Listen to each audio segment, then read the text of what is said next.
जी ये क्या है? भावों के घर में बेलन युद्ध। क्या मीना और एमिली में होगी बेलन फाइट?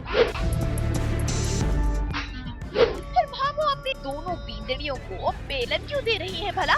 यहाँ पे दोनों बीननियाँ आपस में लड़ाई कर रही है क्योंकि एक जो दुकान खरीदनी थी वो दोनों ही चाहती थी कि मैं खरीद लूँ, और कुछ ऐसा हादसा हुआ कि भावो ने दोनों को दुकान खरीदने के लिए मना कर दिया। ये तू मैं यहाँ तक बढ़ गई कि भावो को इतना गुस्सा आया कि दोनों के हाथ में बेलन ला के दे दिए कि लो एक दूसरे का सर ही फोड़ दो, तब तुम दोनों को शांति मिलेगी।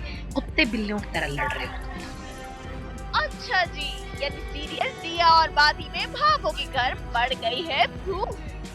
स्वास्थ्य बड़ो सुनाने को जवान देखा आपने कैसी की चले है। अरे आपने घर में ये सीखकर आई है कि नहीं आई है कि बड़ों से किस तरह से बात करते हैं? तो ये ऐसा तो तब होता है जब घर वाले घर का बंटवारा करना चाहते हैं। बराबर का हिस्सा चाहिए थारे को, तो बराबर के हिस्से के लिए ना बराबर के पैसे भी देने पड़ते हैं। प्लीज आप ना इस तरह समझ जाइए जैसे घर आप ही की बदौलत चल रहा है। तो क्या मीना और एमिली भी भावो का घर छोड़कर जाने की फिराक में है? अच्छा लग रहा है कि चूहों में भी जवान आ गई, तो चूहों को तो वही है, मैंने गुड़ दिखाया आ गए और कुछ बोल रहे।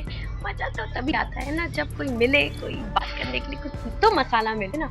एक लिमिट होता है, जो शांत रहने का भी हर जन का लिमिट होता है, वो भी क्रॉस करके कभी ना कभी वो झगड़े में शायद आता ही है, कन्वर्ट होता ही है। सूरज और संध्या ने घर क्या छोड़ा, भावो की तो मानो दुनिया ही बर्बाद हो गई। अब ना तो किसी को किसी का लिहाज रहा और ना ही किसी की फिक्र। भावो बेचारी छवि की शादी के गहने लेने गई थी और आई तो देखा घर में महाभारत छिड़ी है। चुप कर दीजिए।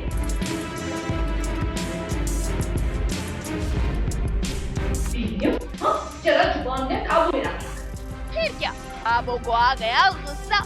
कहा अगर झगड़ा करना ही है तो ये लो बेलन और फोड़ दो एक दूसरे का सिर।